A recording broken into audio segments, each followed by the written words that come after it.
Jelly roll, jelly roll, jelly roll, brother Jason. For the people.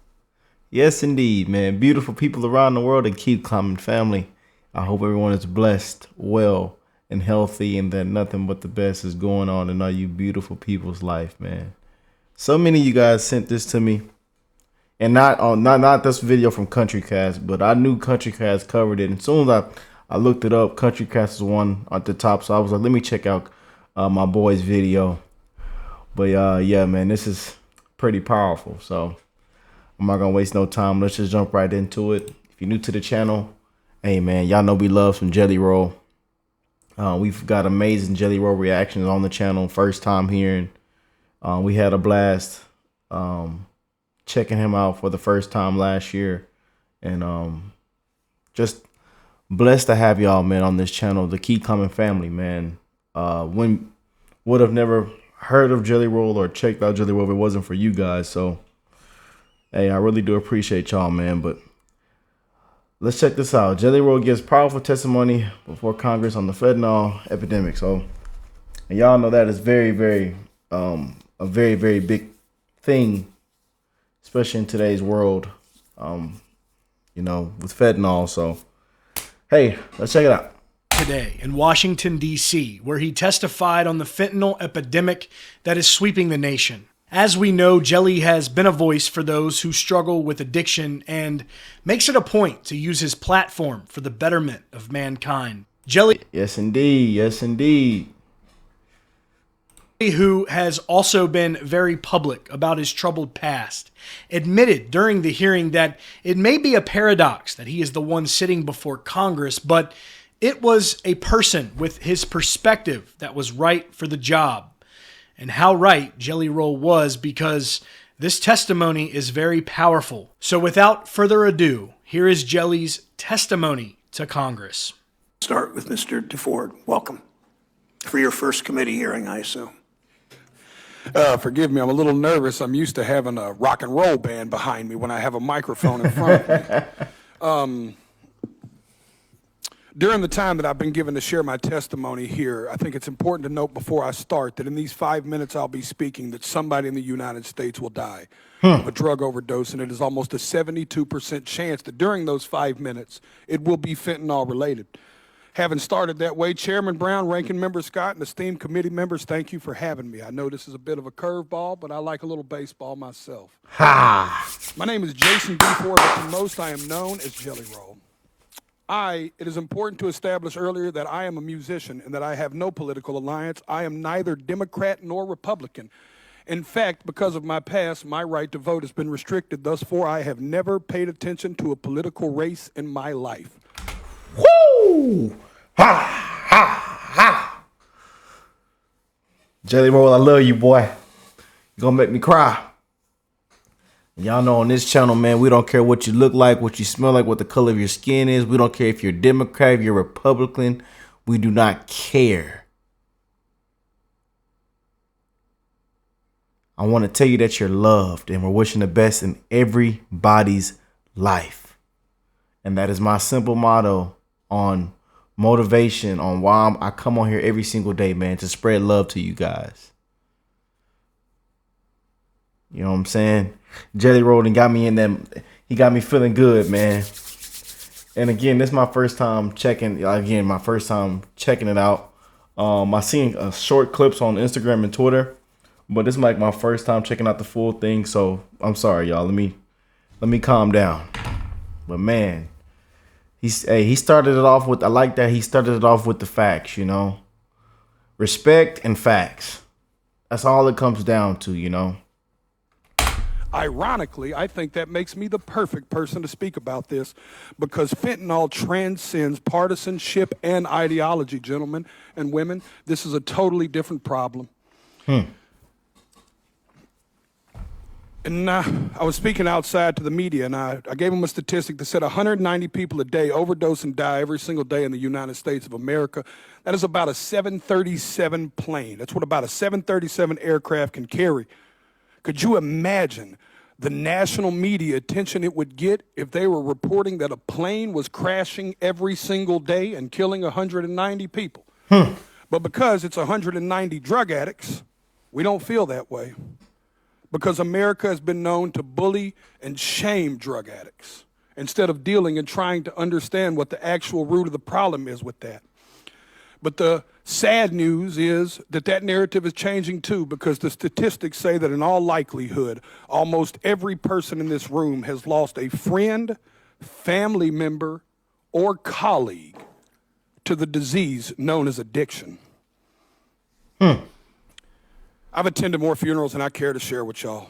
This committee, I could sit here and cry for days about the caskets I've carried of people I loved dearly, deeply, in my soul, good people, not just drug addicts, uncles, friends, cousins, normal people. Some people that just got in a car wreck and started taking a pain pill to manage it. One thing led to the other. And how fast it spirals out of control, I don't think people truly understand. Wow. So many people. Equally, I think it's important for me to tell y'all that I'm not here to defend the use of illegal drugs. And I also understand the paradox of my history as a drug dealer standing in front of this committee. But equally, I think that's what makes me perfect to talk about this. I was a part of the problem. I am here now standing as a man that wants to be a part of the solution. I brought my community down. I hurt people. I was the uneducated man in the kitchen playing chemist with drugs I knew absolutely nothing about, just like these drug dealers are doing right now when they're mixing every drug on the market with fentanyl, and they're killing the people we love. I'll be honest with y'all, my desire is to only get older and only do better and be better. I believed when I sold drugs genuinely that selling drugs was a victimless crime. I truly believe that, y'all. My father always told me what doesn't get you in the wash will get you in the rinse. Now I have a 15-year-old daughter whose mother is a drug addict. Every day I get to look in the eyes of a victim in my household of the effects of drugs, every single day. And every single day I have to wonder if me and my wife, if today will be the day that I have to tell my daughter that her mother became a part of the national statistics. History repeats itself, gentlemen. Even in the 1990s, crack cocaine had long made its way into my middle lower class neighborhood. And at that moment, even as a teenager, you could have never convinced me in that moment that there would be a far bigger problem on the horizon in the form of a pharmaceutical drug. And then I watched opioids and Oxycontin burst onto the scene. I'm here to tell y'all that fentanyl is going to make the Sackler family look like saints. And I want to let y'all sit with that for a second. It is time for us to be proactive and not reactive. We were reactive with crack, we were reactive with opioids, and y'all are taking the first step at somebody in Senate finally being proactive. I truly believe in my heart that this bill will stop the supply and can help stop the supply of fentanyl. But in part of being proactive, gentlemen and women and ladies, I have to be frank and tell y'all that if we don't talk to the other side of Capitol Hill and stop the demand, we are going to spin our tires in the mud.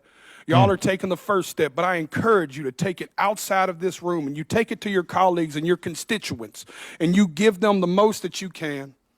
I know I've got a few seconds here, and Senator Brown said I may or may not go over. All I want to say is that I not only encourage y'all to do this, I encourage y'all to take it a step further. At every concert I perform, I witness the heartbreaking impact of fentanyl. I see fans grappling with this tragedy in the form of music that they seek solace in music and hope that their experiences won't befall others. They crave reassurance. These are the people I'm here to speak for, y'all. These people crave reassurance that their elected officials actually care more about human life than they do about ideology and partisanship. I stand here as a regular member of society. I am a stupid songwriter, y'all, but I have firsthand witnessed this in a way most people have not. I encourage y'all to not only pass this bill, but I encourage you to bring it up where it matters, at the kitchen table. Wow. Thank you for your time. Thank you, Mr. DeFord.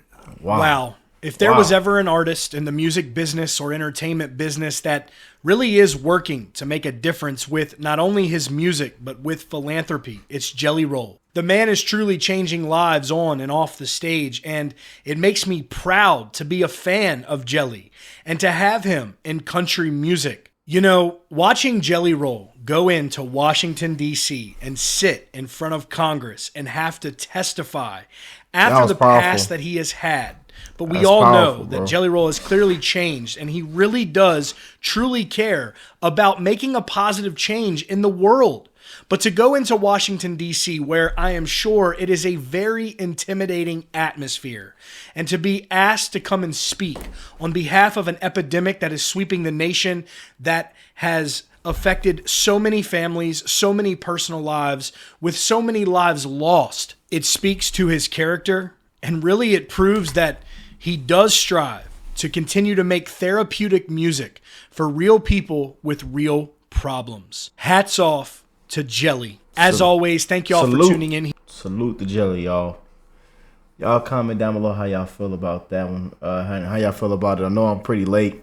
And again, we're catching up on a lot of amazing requests that you guys are sending in. And it's not always just music. Sometimes it can be just artist related. You know, and this is one of the huge ones that everybody was sending me this past week. So thank you to everyone that sent it over. I can literally go down the line and mention a lot of you guys, but I know how y'all are, man. Y'all love my Jelly Roll reactions, and this past year we had some amazing time checking out some Jelly. So salute to Brother Jason, man. But someone says Jelly Roll has proceeded to try to educate the government who truly care less about any of us. Thank you, Jelly, for taking your time out your day. Man, the government who truly cares less about any of us. Man, oh man. But hey, I love y'all. I'm wishing the best in everybody's life. Spread that love, man. You never know what somebody's going through. And I will catch you beautiful people in the next one. Peace and love, you guys.